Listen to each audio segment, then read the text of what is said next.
Frente a Frente.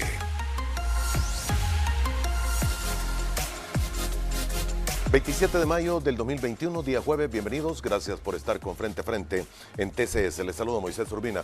Dos invitados esta mañana, en la primera parte ya aquí en el estudio, el licenciado Javier Hernández, presidente de la Asociación de Colegios Privados del Salvador. ¿Cómo ha estado, licenciado? Bienvenido, buenos días. Gracias a Dios, muy bien, y con las disculpas del caso por allá tarde.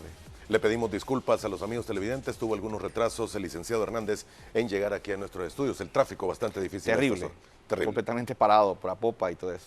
Muy bien, vamos a hablar con él del retorno a clases de los colegios privados en la modalidad semipresencial y también los que ya están cumpliendo presencialmente hablando. Y desde ya la invitación también para que se mantenga pendiente, aproximadamente a las 7:15 de la mañana está invitado el ingeniero William Hernández, él es el director de Protección Civil.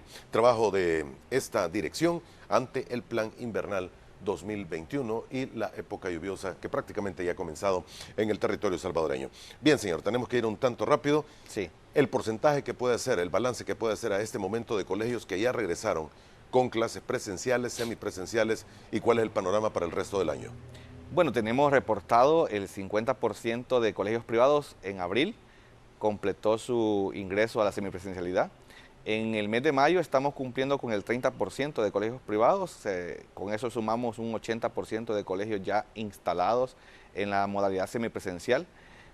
Hay un 17%, Moisés, que va a quedarse 100% virtual, ese no va a regresar a la semipresencialidad, y un 3% que queda pendiente para poder ingresar a la semipresencialidad entre el mes de junio y julio, que son los colegios biculturales o llamados bilingües. Sí, que son con el nuevo periodo. Correcto, así es. Con el calendario americano. Comienzan calendario americano, así es. Exactamente. Este 17% que dice de que se va a mantener en forma... 100% virtual. 100% virtual. ¿Por qué, señor? Bueno, como esta era una opción que había que proponerles a los padres de familia y decidieron, pues, en su mayoría, mejor quedarse con la virtualidad y no probar lo que era asistir a la infraestructura de los colegios privados los estudiantes.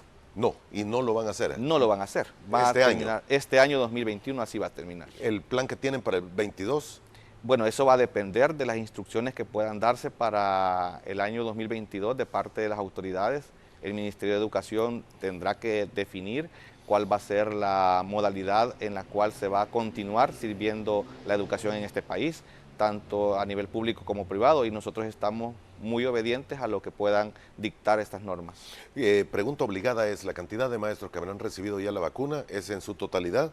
Bueno, nuestro monitoreo reporta que el 98% de colegios privados reporta que el 100% de sus maestros ya están vacunados. Solo un 2% de colegios privados reporta que entre 1 o 2 docentes no han sido vacunados ni en la primera dosis.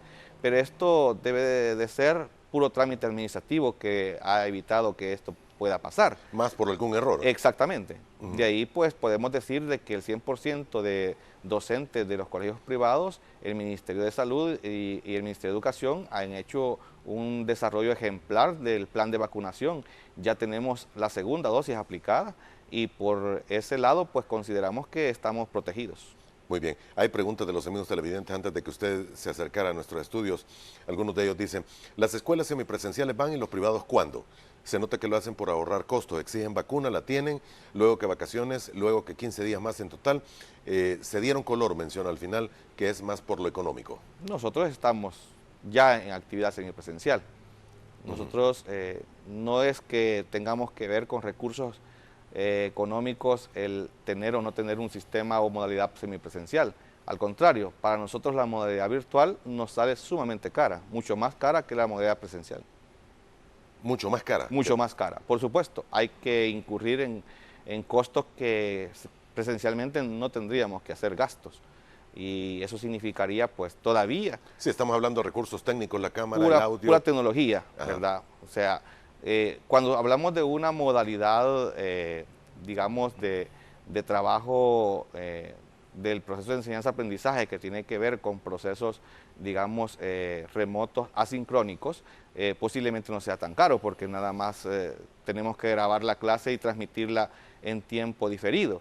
Pero cuando debe de atenderse al mismo tiempo el estudiante que está en el aula del colegio y el estudiante que está en la casa, eso es sumamente caro por los recursos que hay que tener en el aula para poder transmitir en vivo al hogar la clase que se está dando en el colegio. ¿En alguna forma se puede medir el nivel presencial y de participación de los alumnos? Sí, nosotros estamos reportando un ausentismo bien dificultoso. Tenemos un 45% de colegios privados que está reportando entre el 5 y el 10% de estudiantes que no se están presentando presencialmente al colegio, aunque optaron por esa decisión. Y tampoco se están presentando a la clase virtual. Quiere decir que este estudiante está a un paso de declararse deserción. Y lo que tenemos que hacer como colegios privados es llevar a cabo todas las, digamos, estrategias que puedan estar a la mano para poder retener al estudiante. ¿Y qué estrategias se pueden tomar, señor? Bueno, aquí tenemos que el año pasado, se recuerda, Moisés, que tuvimos este problema a final de año. Y lo que tuvimos que hacer como colegios privados es llegar hasta la visita domiciliaria, si es posible, para poder platicar, persuadir en cuanto a que se le dé a la educación la importancia que merece, el proceso que debe de llevarse a cabo en el hogar para poder convencer al estudiante y al padre de familia que abandonar el sistema educativo es la peor decisión que se puede tomar en estos momentos. Es cuando más debemos de, como hogares, como sistema educativo, afianzar los procesos de calidad del desempeño docente y del desempeño del estudiante para poder tener la mejor calidad de educación posible. Repítame el dato del nivel de ausentismo que podría estar Es el 45% de colegios privados que reporta entre el 5 y el 10% de ausentismo, pero hay un 14% que su ausentismo va más allá del 15%. O sea, quiere decir que en estos momentos puede ser que haya una actitud que presentan los estudiantes y los padres de familia en cuanto a que se está relajando demasiado el hecho de responsabilizarse de la participación en el proceso de enseñanza-aprendizaje de parte del estudiante y que el hogar de repente tiene tanta, digamos, ocupación que cumplir. El papá va en el trabajo, la mamá en su trabajo, el niño queda solo en casa y se decidieron por la acción virtual y no se presenta ni a la acción virtual ni a la acción presencial. Muy bien. ¿Y la acción presencial es todos los días, señor, o se ha optado por mezclados? Hay diferentes modalidades de atención. En algunos casos se está asistiendo de lunes a viernes presencialmente. Y en otros casos, una semana va un grupo del aula y otra semana va otro grupo. Esto va a depender del aforo que tiene el colegio en sus aulas y va a depender de cuántos estudiantes tiene inscritos en cada sección el colegio. De esa manera es que se organiza esto. Va a tenerse, por ejemplo, colegios que tienen la acción presencial como la teníamos en el 2019. Y simultáneamente la acción virtual pues se está desarrollando y en ese momento se está reportando, Moisés, al Ministerio de Educación la asistencia diaria de cuántos están conectados virtualmente y de cuántos están presentes en el aula del colegio para poder continuar sus clases. ¿Se está reportando? Se está reportando. ¿Esta es solicitud del Ministerio? El Ministerio de Educación está monitoreando diariamente este trabajo y yo creo que es digno de felicitar esa acción, porque la mejor manera de conocer la matrícula que se tiene de estudiantes, la asistencia de estudiantes al proceso de enseñanza-aprendizaje, sea virtual o presencial, creo que la mejor manera es controlarlo y medirlo de tal manera que podamos conocer cantidades de estudiantes que están dentro del sistema respondiendo y cantidades de estudiantes que están fuera del sistema pero están matriculados. ¿Este nivel de ausentismo que usted me menciona lo considera alto? Por supuesto, es alto. Podemos manejar en el 2019 para atrás ausentismos del 1 al 3%. Esos pueden ser como normales. Digamos que son poblaciones que estaban desarrollándose en su normalidad de ausentismo. Pero cuando ya estamos hablando de un 5% para arriba, esto no es normal. No es normal porque el estudiante que su edad le está diciendo que debe de estar escolarizado, no debe de ausentarse del centro educativo, ni público ni privado. Debe de participar de la acción educativa en el turno que le corresponde y en la modalidad que ha decidido. Sí. En- Hay términos que parecen similares, pero no lo son. Ausentismo es una cosa y usted me dice, Sí. en este momento estaría, ¿qué? Arriba del 5%. Es correcto, así es. Ausentismo. Ausentismo es el estudiante que no se presenta a la acción educativa. Ahora, deserción. Deserción es quien ya abandonó Exacto. el sistema educativo. ¿Tienen niveles? ¿Se ha medido esto? Bueno, nosotros estamos viendo un nivel de deserción ya presentado en nuestro sistema educativo privado de las siguientes cifras. Por ejemplo, nos dicen que el 35% de colegios privados reporta ya un ausentismo del 20%. O sea, perdón, una deserción del 20%. O sea, que han retirado sus estudiantes documentación para dos movimientos. Uno, que puede ser que se haya trasladado a otros centros educativos, pero es una deserción para nosotros. Y otro es que haya retirado documentos porque ha migrado del país. Y otra es que ha retirado documentos y ni ha migrado del país y tampoco se ha matriculado en otro centro educativo, no se ha movido, sino que se ha quedado fuera del sistema. ¿Que es difícil medir esas variables? Sí, sí es difícil, pero en realidad lo que nosotros experimentamos es un abandono del aula y un abandono de la institución. Oficialmente se declara deserción cuando el estudiante o por su representado, padre o madre de familia, decide llegar al colegio a retirar documentación. Esa es la deserción oficial. Mientras eso no pasa, para nosotros es un ausentismo. Exactamente. Muy bien. Tengo que hacer la primera pausa. Vamos a volver en aproximadamente 2 minutos. Le invitamos a que siga con nosotros.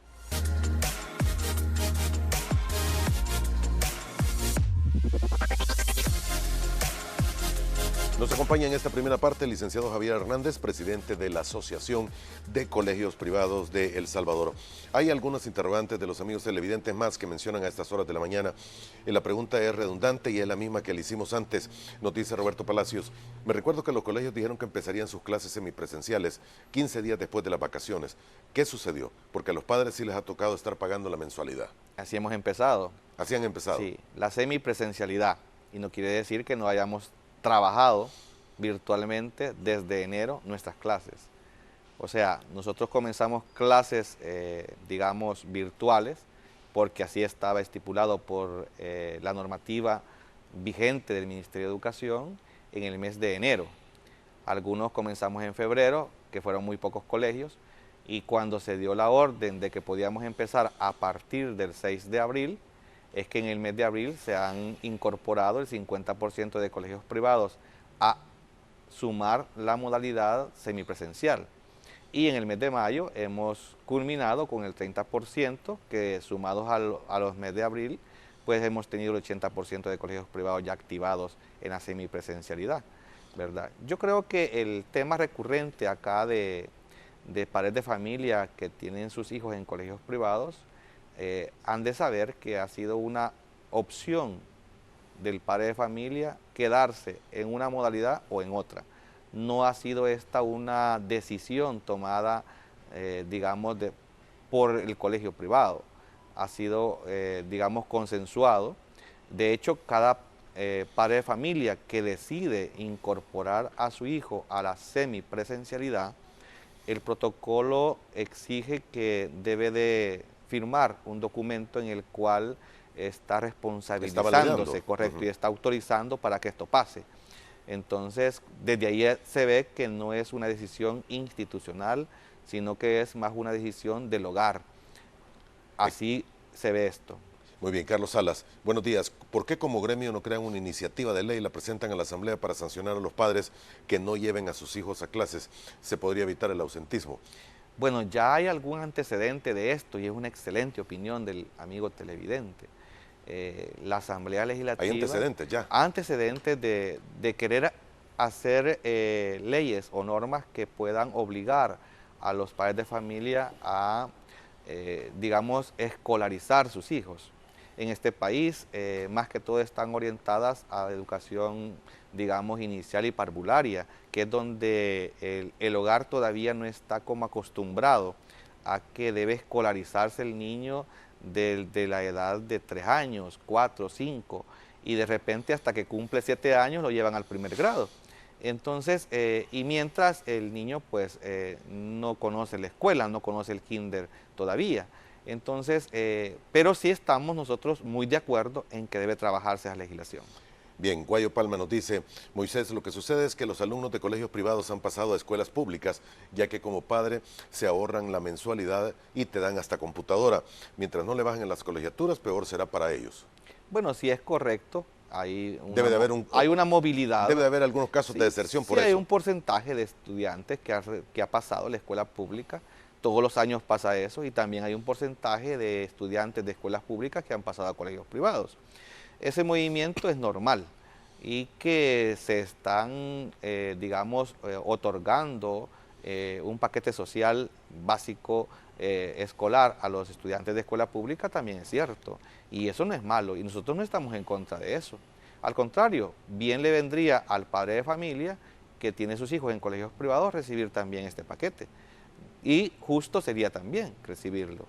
Yo creo de que el tema de bajar colegiaturas y todo eso tiene que ver también con que si los recursos que los colegios privados utilizan para poder, digamos, desarrollar la acción educativa, bajaran los precios, obviamente las colegiaturas tendrían que bajar. Pero esto no se ha visto en ningún país del mundo. Al contrario, es el único país del mundo en el que el padre de familia decide la colegiatura que quiere pagar en un colegio, es El Salvador. Por ley, aquí no puede un colegio aumentarle la colegiatura al padre de familia antojadizamente. Pasa por un proceso de ley sumamente estricto y ya lo conocemos. Eso ha sido, digamos, en este mes, por ejemplo, de mayo, los colegios privados pasan por examinar sus finanzas y conocer si van a, para el próximo año, aumentar sus colegiaturas o no. Y en este caso no tenemos para el próximo año colegios que ya hayan decidido aumentar su colegiatura para el 2022. Roberto Hernández, ¿habrá aumento en las cuotas de colegios para el año 2022? No, ¿verdad? Nosotros tenemos el 88% de colegios privados que nos ha garantizado que no va a aumentar colegiaturas ni matrículas.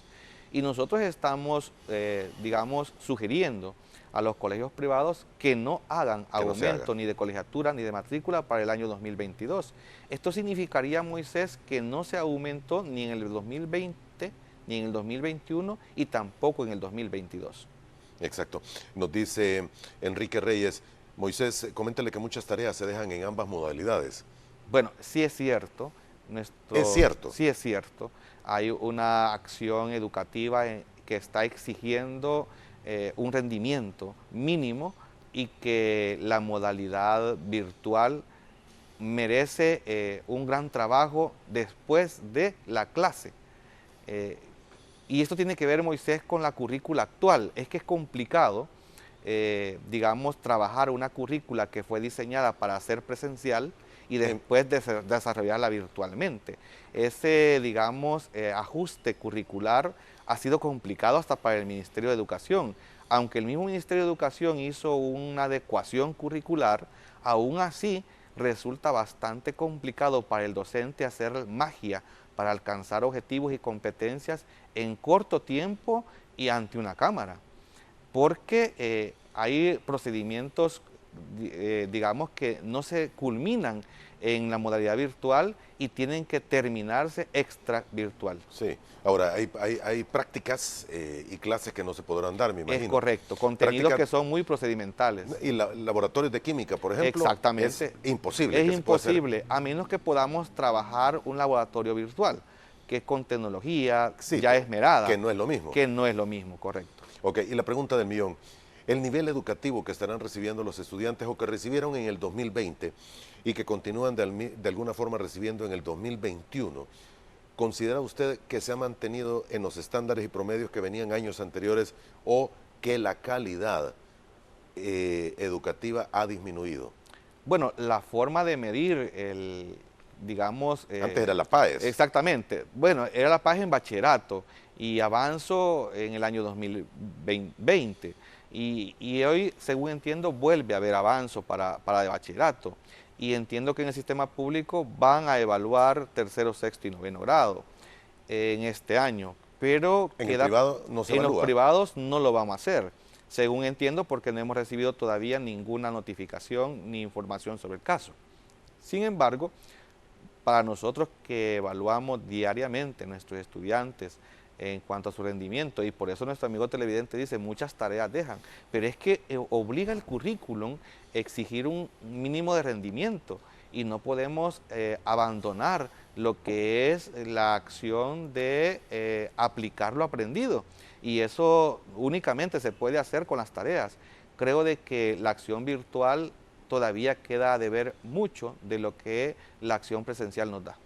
Hay algunos comentarios bastante fuertes, no los puedo leer, pero en parte dicen, en el colegio de mi hija disfrazan las asambleas para subir las colegiaturas. Y otro amigo televidente menciona un colegio, que no lo voy a leer, que dice, sí aplicó el aumento en el periodo 2021 y en enero de este año, y al parecer intenta hacer lo mismo para el próximo. Tiene razón los televidentes. Mire, yo no puedo estar mintiendo acá en cámara. Por supuesto que no, tienen razón. Hay una organización de los colegios privados en el país por ley y recuerde que están, digamos, divididos entre colegios con fines de lucro y colegios sin fines de lucro.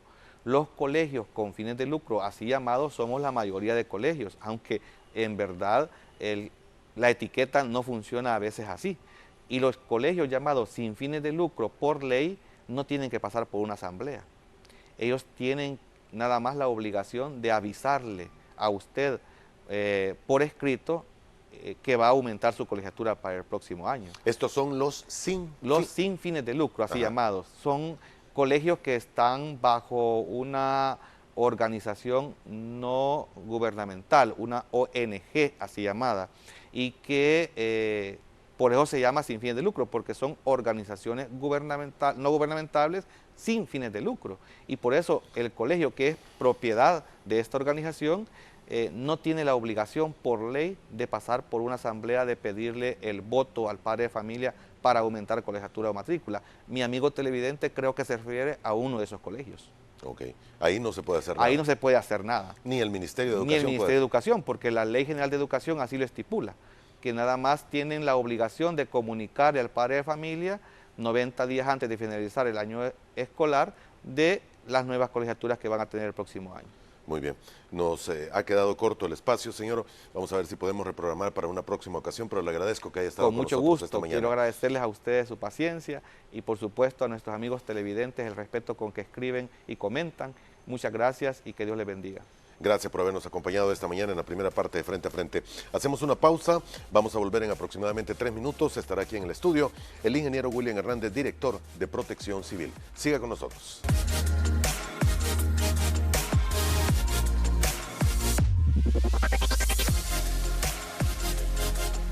Muy bien, gracias por continuar con nosotros. Segunda parte de nuestras pláticas esta mañana nos acompaña el ingeniero William Hernández. Él es el director general de Protección Civil. ¿Cómo está usted, ingeniero? Buenos días. Muy buenos días, Moisés. Bienvenido. Muchas gracias por la invitación.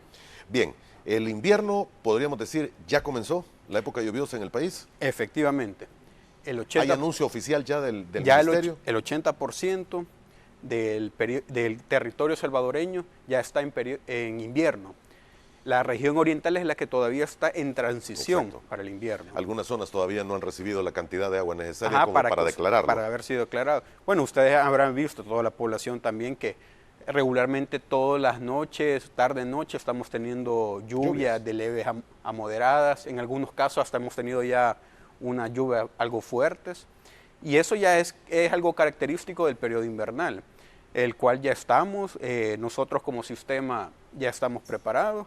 Y creo que eso es lo que nosotros, este día quiero explicarle a toda la población cuál ha sido toda la preparación que hemos tenido como Sistema Nacional de Protección Civil, qué acciones preventivas hemos hecho y cómo vamos a actuar ante cualquier emergencia. Ok, y es bueno detallarlo para que la población lo sepa. Antes de comenzar el detalle y cada uno de los puntos que usted tiene, solo déjeme preguntarle, ¿ha habido ya alguna atención a familias afectadas por las pasadas lluvias de los pasados, no sé, 15 días, 3 semanas? Efectivamente, eso es lo que demuestra la vulnerabilidad en la que vive el país. Cuando uno dice, ¿cómo va a estar este invierno? ¿Cuántos huracanes van a haber? ¿Cuántos sistemas? ¿Cuántas depresiones tropicales? Yo siempre les contesto, es que no importa el sistema, sino es la vulnerabilidad en la que viven ya muchas viviendas. Por estas lluvias nosotros ya tuvimos algunas novedades. Una de ellas fue en la noche de anteayer en Zacacoyo, que tuvimos que evacuar de manera preventiva a unas familias a un albergue, porque había probabilidades de que hubiera un talud de tierra que los pudiera afectar. Gracias a Dios no pasó nada, el sistema se activó de manera oportuna y eso fue una acción. También tuvimos otras afectaciones. La afectación en unas viviendas en Mexicanos. Fueron 7 viviendas las que se afectaron por los vientos. Fueron vientos no mayores de 60 kilómetros por hora, pero las condiciones de las viviendas a veces. Recuerde que el riesgo es una combinación de factores, de vulnerabilidad por la amenaza. Y aquí la amenaza era el viento. Y ese mismo viento no tuvo las mismas implicaciones en una vivienda con el techo bien asegurado, con una vivienda con el techo ya viejo, que ya tenga también que no esté muy bien asegurado. Entonces nosotros ya atendimos esta vivienda. Bueno, seguimos todavía en el proceso de mejora de esta vivienda, ya le estamos reparando el techo a través del Ministerio de Obras Públicas, reos en fases de confianza, las comisiones municipales de protección civil, para que estas familias ya estén en condiciones más seguras. Si lo comparamos con el año anterior, ¿cómo se ve? Bueno, aquí hay que hablar varios factores. No vamos a tener niña, estamos en un momento neutro. ¿Me equivoco?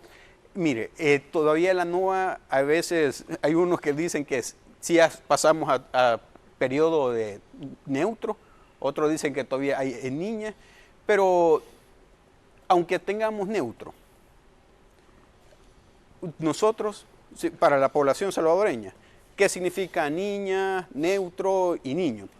La niña es un estado en el de mayor lluvia, un periodo que hay más sistemas, tanto en el Atlántico como en el Pacífico. El neutro hay una disminución.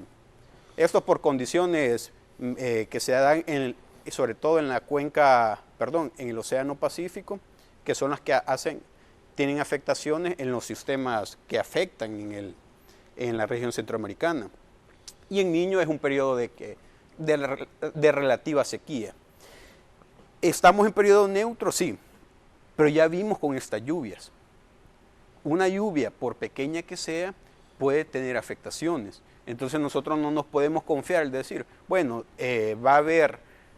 no va a ser niña como el año pasado, pero una lluvia puede tener implicaciones sobre la vida humana. Entonces nosotros estamos preparados como que vamos a tener un escenario difícil. Y efectivamente el Ministerio de Medio Ambiente ha dicho cuáles son las perspectivas climáticas para el 2021. Para la cuenca atlántica van a ser 17 sistemas meteorológicos. Esto es un pronóstico. Usted sabe que puede ser más o menos. De estos 4 huracanes van a ser fuertes. 4 van a ser huracanes de mediana intensidad y 9 tormentas tropicales. En la cuenca pacífica, la probabilidad es de tener 10 sistemas. 2 huracanes intensos, 4 huracanes serían medianos y el resto 4 serían tormentas tropicales. Usted no me va a dejar mentir con la experiencia que tiene. A veces hasta las depresiones tropicales son las que tienen grandes afectaciones en el país. Recordemos el 12E.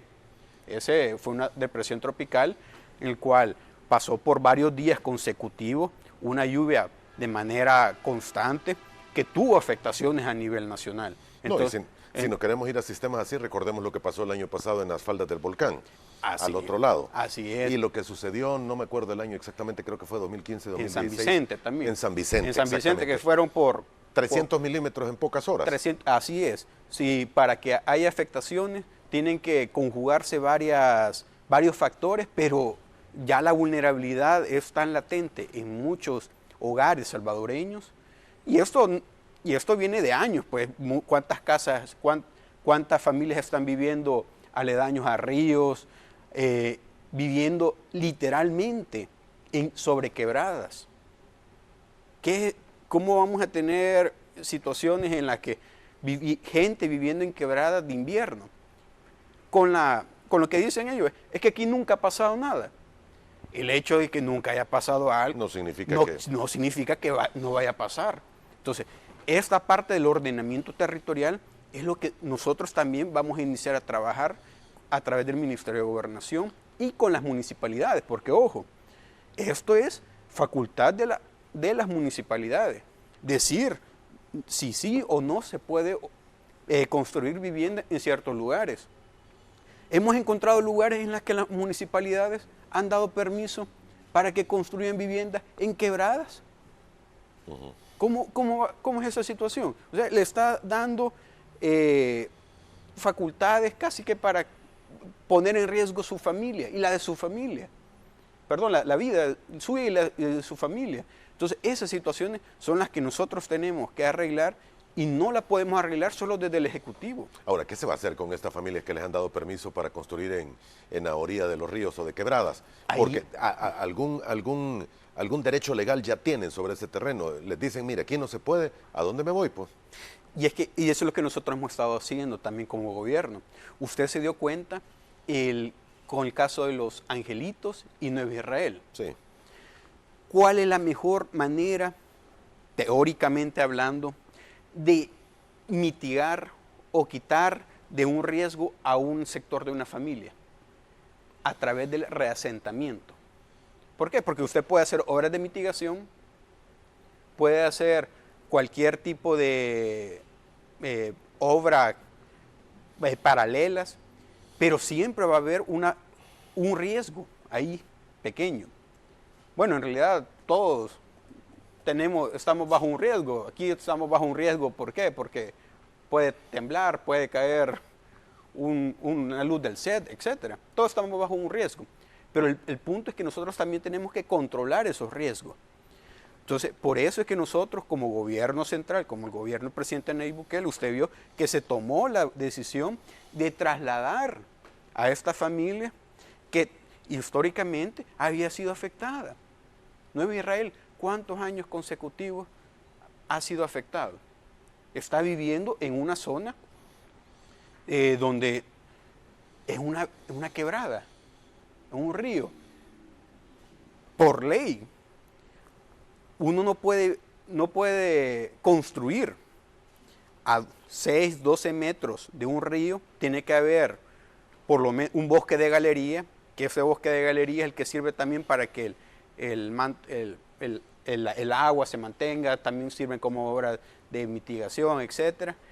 Pero nosotros no solo se construye cualquier cosa, sino se construyen viviendas.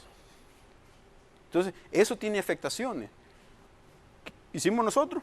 Primero, declarar con restricción de uso habitacional desde la Comisión Nacional de Protección Civil. Lo declaramos. Pero aquí, ojo, también la municipalidad y todas las municipalidades tienen que operar en el mismo sentido. Claro, pues sí, una ordenanza municipal, se están haciendo también obras complementarias para que ya no puedan llegar la familia ahí otra vez, porque también es parte de la idiosincrasia salvadoreña. Y eso se ha repetido un par de veces, que se les da la alternativa y con la finalidad de que la vivienda que ya no vivan allá. Ya no viven ahí, pero ¿qué es lo que hacen a veces? Se lo dan a los hijos a esto y se van al otro lugar. Siempre continuamos con con esta misma situación de vulnerabilidad. Uh-huh. Entonces nosotros nos hemos encargado de hacer mejor o completo el trabajo, al hacer que estos lugares ya no se puede habitar. Demolición de la vivienda. ¿Por qué? Porque si no, de repente vamos a tener cualquier cosa en esas viviendas. Sí, y son viviendas y lugares que han sido señalados para no vivir en esa parte. Es correcto. Ahora, hay que recordar, y este es otro problema que tenemos los salvadoreños y que somos un tanto de mente corta. Hoy estamos a 27 de mayo, 2021. 26 de mayo, el año pasado, o 27, pongámonos en esta fecha, ya teníamos una tormenta. Su nombre era Amanda. Formándose, entró en Centroamérica, la trayectoria la tenemos en pantalla, la vamos a mostrar en algún instante, salió al Golfo de México y se convirtió luego en Cristóbal. La misma fue el primer desastre que tuvimos, una trayectoria que para muchos es sorpresiva porque pocas veces ha ocurrido, histórica y estadísticamente hablando, que un sistema nazca en el Pacífico, pase por el Istmo y resurja en el Golfo de México.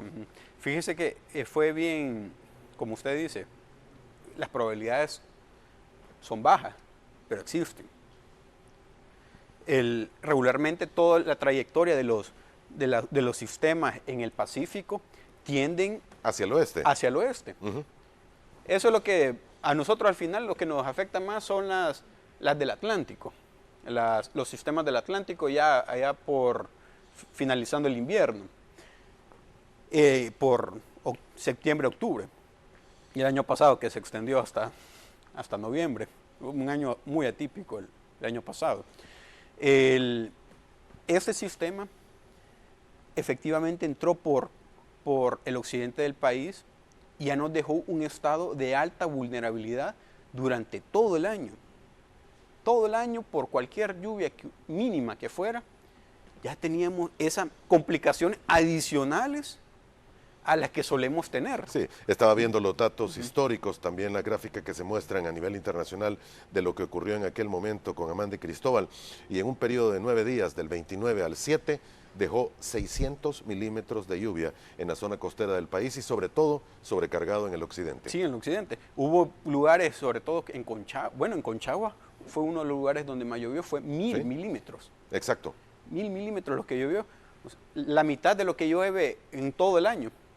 El promedio son 2000 milímetros anuales y solo en Conchagua llovió 1000. Entonces, esas son las situaciones que nosotros es bien difícil saber cómo se va a comportar cada sistema. Puede ser de los sistemas que mencioné al inicio, ninguno afecte. O puede ser que afecten 1, 2, 3, 4. Eso es. Sí, son proyecciones y son pronósticos. Las trayectorias de los huracanes es errática. Se puede saber con ciencia cierta con 72 horas previas. No se puede saber una semana antes, mucho menos meses antes. Entonces, ¿qué es lo que nos corresponde a nosotros como protección civil, como sistema? Prepararnos ante cualquier situación. Puede pasar nada o puede pasar todo. Nosotros nos preparamos para el segundo escenario. ¿Qué puede ocurrir? ¿Puede ocurrir nuevamente un Amanda, Cristóbal al inicio del año? No se sabe. ¿Estamos preparándonos para eso? Sí. Esa es la situación. Eso es nuestra obligación y cómo debemos de actuar. Abelardo Guillén nos dice: ingeniero, de parte de toda la colonia Santa Lucía en Ilopango estamos agradecidos con Obras Públicas y Protección Civil por todas estas obras de mitigación que están realizando, ya que acá siempre habíamos tenido problemas de inundaciones. Están haciendo un gran trabajo. Pero también tenemos el caso de otro amigo televidente, Rafael Carpio, que nos dice: señor director de Protección Civil, si ya están las zonas de riesgos, ¿por qué no las intervienen? Ejemplo, Monumento a la Madre en Cojutepeque, Cuscatlán, la calle Acujuapa. O sea, ha de ser difícil llegar a todos los puntos. Sí, nuevamente, cuando decimos cuáles son los zonas de riesgo, zona de riesgo puede ser todo el territorio salvadoreño de acuerdo a los factores que se puedan y las amenazas que estén sobre ese lugar, en específico en ese momento. Pero respondiéndole ahí al colega, nosotros hemos iniciado a hacer obras de mitigación. Ustedes han visto en las redes sociales, en los medios de comunicación masiva, que se ha estado trabajando con Ministerio de Obras Públicas, con Fovial, con Ríos en fase de confianza, con las municipalidades, con las comisiones de protección civil comunal, en obras de mitigación. Primero, se ha hecho desasolve de las principales bocanas. En el área del Tunco, sobre todo, ahí está el tema del Surf City, pero también se ha hecho en Sonsonate, se va a iniciar también en La Paz, en las principales bocanas. ¿Por qué? Porque las bocanas están asolvadas. Tuvimos un invierno el año pasado copioso, que eso hizo que se crearan tapones en las bocanas, y eso hace que las zonas bajas sean más propensas a inundaciones. Esa es una de las acciones. ¿Cuál es otra de las acciones que se han hecho? Limpieza de las principales quebradas. En San Salvador, en la quebrada de Garrobo se ha estado trabajando nuevamente, en el desasolve, en otros lugares también, en el río El Molino en Santa Ana, se han hecho campañas de limpieza, se han hecho también los desasolves sobre todo de las bóvedas, que es donde principalmente se inunda, donde están los puentes, o tanto peatonales o vehiculares, que son lugares donde tradicionalmente se hace estos asolvamientos. Se ha hecho este desasolve. Falta a nivel nacional, son cuántos puentes. Estamos en un proceso. También hay lugares que se han identificado, que ya se han trabajado, por ejemplo, en carretera a los planes de Renderos, se ha estado haciendo obras de mitigación, porque son áreas susceptibles para deslizamiento. Entonces, hasta el momento nosotros hemos identificado más o menos 90 puntos. ¿En todo el país? En todo el país. ¿Quiere decir que solo sea en eso? No. No. Son 90 puntos los que vamos a trabajar en este momento, o que ya estamos trabajando. Estamos trabajando desde el inicio de abril. Estamos identificando más, sí estamos identificando más, pero es también un trabajo con cronograma, también de recursos. Ustedes saben que los recursos no son infinitos, entonces estamos en ese trabajo. Entonces, ¿hay un trabajo previo? Sí lo estamos haciendo. Otro de los trabajos que estamos haciendo es en relación con la arbovirosis, el dengue, el Zika. Han habido jornadas de fumigación, de abatización, esto a nivel nacional. Bueno, y está el Ministerio de Salud con el tema del COVID. Entonces, ¿qué hemos hecho? Hemos activado el Sistema Nacional de Protección Civil a través de las comisiones comunales, municipales, también otros aliados territoriales, cuerpos de socorro también nos están apoyando para llevar esta fumigación a todo el país. Bueno, también con los reos en fases de confianza hemos estado trabajando. Entonces, esto es parte preventivo, que regularmente lo habían hecho las municipalidades. Sí, pero usted sabe, en el momento que nos encontramos, hasta hace poco, más o menos un mes, en esa transición, y que hubo en algunas municipalidades un descuido. Ya no hicieron ninguna acción preventiva porque llevan de salida. Entonces, a nosotros como gobierno central nos tocó retomarlo, y ahora que ya están los nuevos funcionarios locales, estamos trabajando de la mano con ellos. Pero hasta este momento. Entonces, sí ha sido como una carga adicional al gobierno central por retomar las funciones que les corresponde a las municipalidades. Nosotros no nos podemos dormir diciendo, bueno, no hicieron nada las municipalidades. Al final es la población salvadoreña la que se ve afectada. Entonces tenemos que hacer algo. Exactamente. Señor, tengo que hacer la última pausa comercial todavía en algunos minutos, pero preguntas que tienen que ver con todo ello. Me dice usted, la época lluviosa oficialmente ya ha sido declarada por las autoridades, tal cual el Ministerio de Medio Ambiente y Recursos Naturales. ¿Es así? Sí, tenía... Solo falta la zona oriental. Sí, falta la zona oriental. Un 80% del territorio salvadoreño ya está en periodo invernal. En periodo invernal. Muy bien. Los pronósticos que da el Ministerio de Medio Ambiente hacen su análisis por 3 meses y algunos un poco más extendido de algunos otros organismos para ver cómo vamos a estar este año. Ya nos mencionó la cantidad de huracanes que podría haber en cada uno de los 2 océanos, pero en términos más amplios, ¿podría hablarse que va a ser un invierno más copioso que el del 2020? Mire, Usted muy bien lo dijo. Hay pronósticos que lo hacen organismos internacionales y que son los que llevan y dicen la cantidad aproximada de sistemas que pueden haber y el periodo que más, y el medio más oficial que nosotros tenemos es medio ambiente, que lo hace para un trimestre. Y lo hace de manera regional, donde se sientan todas las medios ambientes o observatorios ambientales de la región centroamericana y hacen un pronóstico. En este pronóstico sí es un poco más bajo de lo que fue el año pasado. Más bajo, ok. Pero en el primer trimestre. Y ojo, también que el año pasado tuvimos Amanda y Cristóbal. Y eso fue bastante determinante para el determinante en este trimestre, que es el primer periodo de invierno. Recuerda que nosotros manejamos como el invierno en dos etapas, que tenemos el invierno que inicia en mayo, junio, julio, después tenemos una canícula en julio, agosto, y después nuevamente inicia el periodo invernal nuevamente. Esa canícula quiere decir que no es que deje de llover por completo, siempre hay una lluvia, pero no tan copioso o tan seguido como es en el periodo invernal tradicional. Y en el último periodo es que tenemos más afectaciones, pero sobre todo de la región atlántica.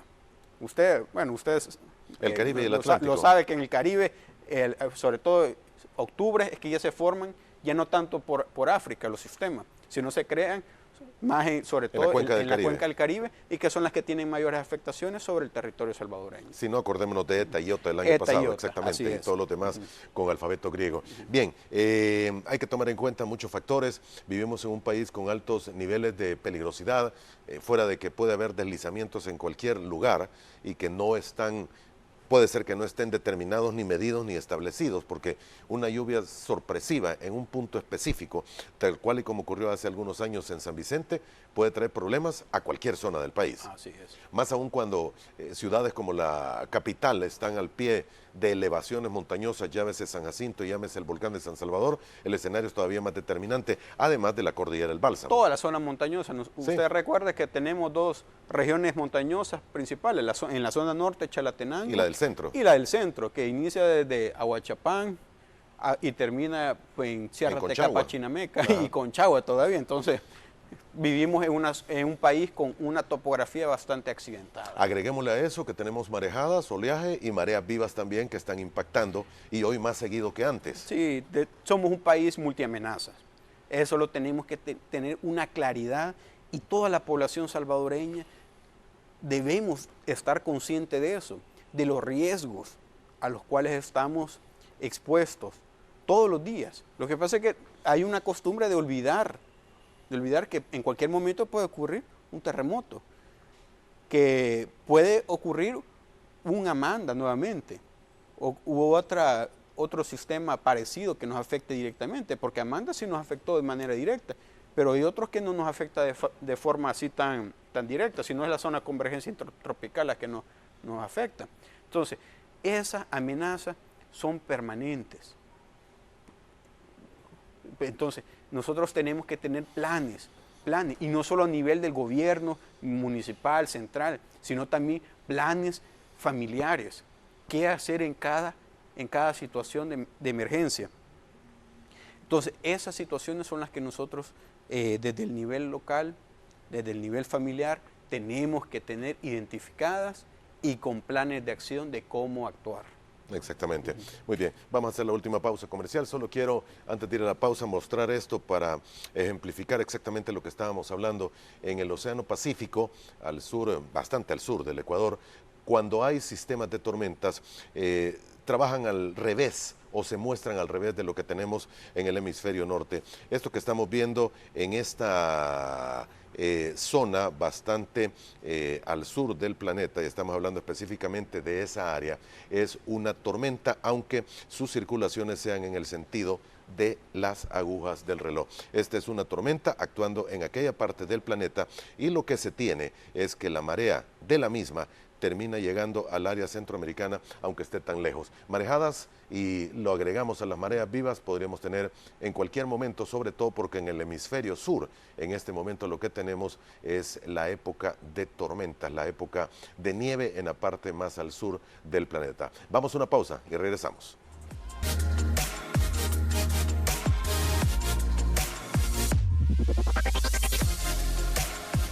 El ingeniero William Hernández, director general de Protección Civil, nos visita esta mañana en la segunda parte de Frente a Frente. Estamos ya en la parte final. Los amigos televidentes tienen naturalmente más preguntas y algunas incluso recomendaciones. Víctor Lazo nos dice, buenos días.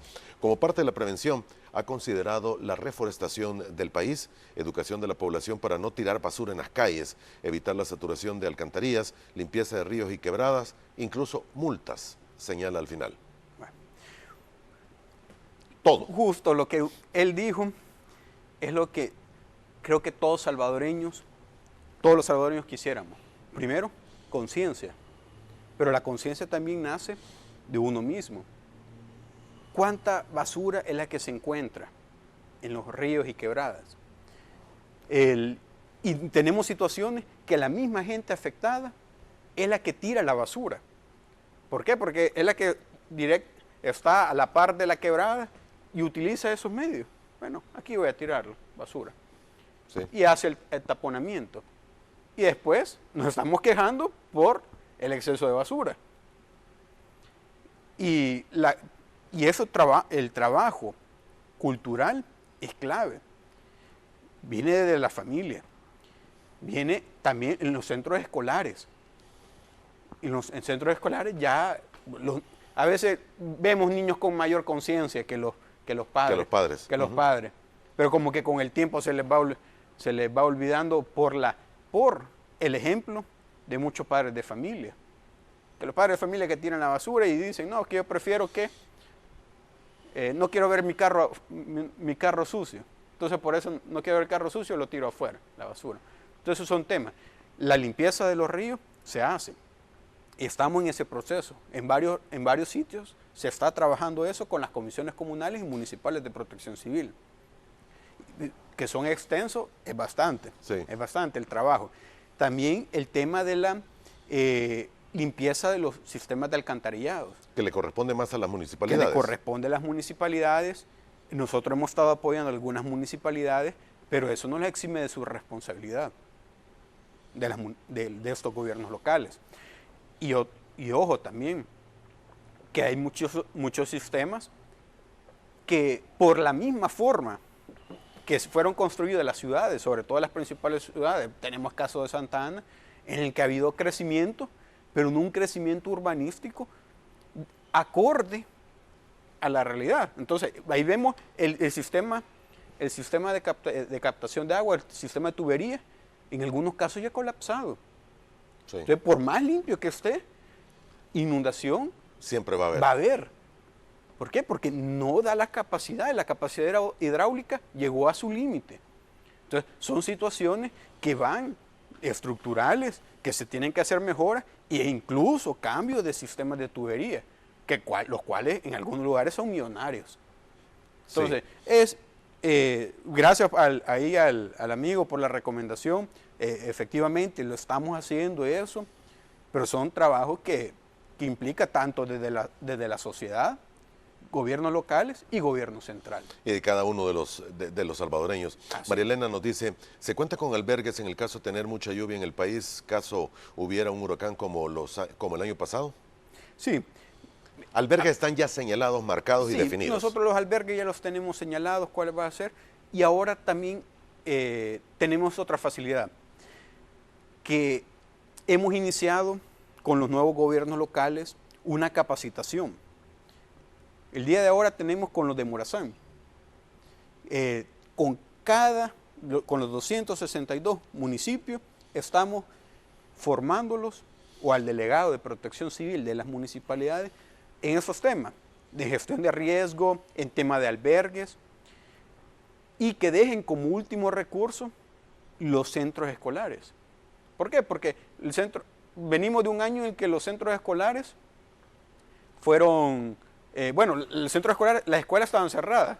Ahorita que están reiniciando y volver a utilizar los centros escolares como albergues. Va a ser más difícil que el año pasado. Va a ser más difícil, así es. Entonces, ¿qué es lo que estamos haciendo? Que las municipalidades identifiquen otras infraestructuras municipales para ser utilizados como albergue y que también tengan preposicionamiento de los recursos. Porque el albergue no solo es tener el lugar donde meter a la gente. El lugar. Para el manejo de una emergencia, en las primeras 72 horas, uno tiene que asegurar la evacuación. Y todo lo que implica la evacuación. La evacuación no solo es irlo a mover de un lugar a otro lado. Primero es quién va a hacer esa evacuación a nivel local. De ahí, llevarlo al albergue, habilitar un albergue. ¿Qué condiciones tiene que tener? Si va a ser para más de 72 horas, tiene que tener un baño, una ducha. Tiene que cumplir las condiciones. Y la alimentación. Y todos sabemos que regularmente las emergencias ocurren durante la noche. ¿Por qué? Porque las lluvias regularmente se dan con mayor frecuencia en las noches. En la noche. En la noche uno no va a estar comprando colchonetas, alimentos, medicina. Muy difícil. Entonces, ¿qué es la importancia? El preposicionamiento. Ahora, preposicionamiento a nivel local y departamental. Y eso es algo que nosotros ya estamos trabajando, ya lo tenemos. Ya tenemos preposicionado. Colchonetas, alimentos y agua están listos para ser proporcionados. Ya tenemos preposicionados. No los 262. Claro. No, pero por lo menos a nivel departamental ya los tenemos para que desde nivel departamental, las comisiones departamentales de protección civil, se comunique con las comisiones municipales. Mire, tenemos esta necesidad y la llevamos. Y no vamos a estar llevando una caja de Pampers desde San Salvador hasta Barrancones allá en La Unión. Ya en La Unión ya cuenta con recursos y además que ya se tienen, aparte de preposicionado, en algunos casos, el año pasado tuvimos esa experiencia de evacuaciones preventivas. Cuando venía ETA y OTA, vimos, bueno, viene esta zona, viene por la región oriental, en esa área puede haber inundaciones. Desplacémonos para allá. Desplacémonos. Si pasa algo, ya estamos en el albergue. Si no pasa nada, gracias a Dios, cada quien para su casa. Entonces, esas son las acciones que nosotros estamos implementando y que ahora vamos a trabajar en conjunto con los gobiernos municipales, que para que nos colaboren y que no solo todo se cargue en el gobierno central. Bueno, hoy tienen la mayoría de las alcaldías trabajando en conjunto con ustedes. Efectivamente. Ese es un beneficio para la población de aquí en adelante y para las medidas y planes que piensan desarrollar ustedes. Gracias una vez más, ingeniero, por haber estado con nosotros esta mañana. No, muchas gracias a ustedes y a toda la población salvadoreña. Siempre estén informándose en los medios oficiales de Protección Civil, Ministerio de Medio Ambiente, no sigan noticias falsas. Eso abunda en las redes sociales. Eso abunda efectivamente en las redes sociales, así que aténganse a nuestros medios y siempre sigan las recomendaciones de todas las instituciones del Sistema Nacional de Protección Civil.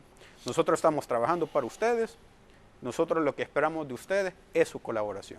Muchas gracias. Gracias a usted por habernos acompañado. Terminamos aquí esta mañana de día jueves, 7 de la mañana, 56 minutos.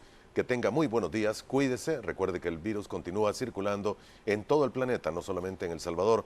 Y aunque esté vacunado, es recomendable que siga con las medidas de bioseguridad. Muy buenos días y primero Dios nos volvemos a ver mañana a la misma hora.